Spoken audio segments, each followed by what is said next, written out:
আসসালামু আলাইকুম। ট্রাম্প প্রশাসন নতুন একটি নিয়ম করতে যাচ্ছে, যেখানে অ্যাসাইলাম সিকার আছেন, যারা যুক্তরাষ্ট্রে আশ্রয় প্রার্থী, তাদের জন্য ওয়ার্ক পারমিট পাওয়া আরও কঠিন হয়ে যাবে। সম্প্রতি খবর প্রকাশ হয়েছে যে ট্রাম্প প্রশাসন একটি কঠোর ইমিগ্রেশন নীতি তৈরির পরিকল্পনা করছে, যার মাধ্যমে আশ্রয় প্রার্থীরা, অ্যাসাইলাম সিকার যারা আছেন, তাদের সহজে আর ওয়ার্ক পারমিট বা কাজের অনুমতি পাওয়া যাবে না। নতুন প্রস্তাবিত নিয়ম অনুযায়ী আশ্রয় প্রার্থীদের কাজের পারমিট পাওয়ার জন্য অপেক্ষার সময় 6 মাস থেকে 1 বছর করা হবে। প্রস্তাবিত নিয়ম চালু হলে কি হতে পারে? প্রস্তাব করা হয়েছে ট্রাম্প প্রশাসন থেকে যে ৬ মাসের পরিবর্তে ১২ মাসের অপেক্ষা। বর্তমানে আশ্রয়ের আবেদন জমা দেওয়ার ১৮০ দিনের মধ্যে আবেদনকারী ওয়ার্ক পারমিটের জন্য আবেদন করতে পারেন।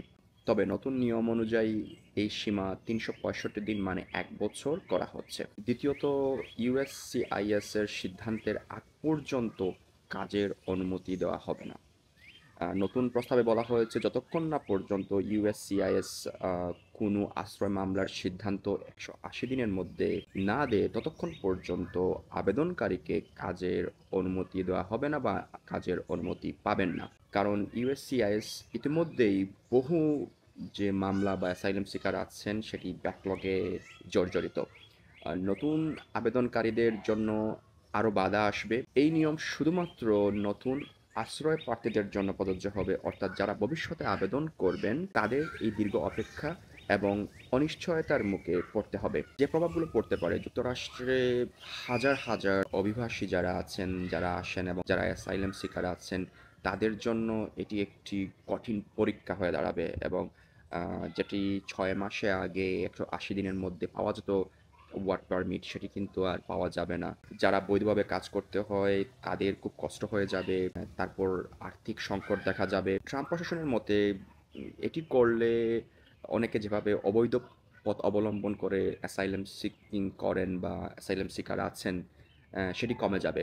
অনেকে ভুয়া তথ্য দিয়ে অ্যাসাইলাম কেস ফাইল করেন, সেটি কমে যাবে। এখানে নিয়ে অনেক সমালোচনা আছে। ইমিগ্রেশন এবং মানবাধিকার সংগঠনগুলো কিন্তু এ নিয়ে কথা বলছে যে এর ফলে মানুষের জীবিকা নির্বাহ কমে যাবে, মানুষ আর্থিক সংকটে পড়বে।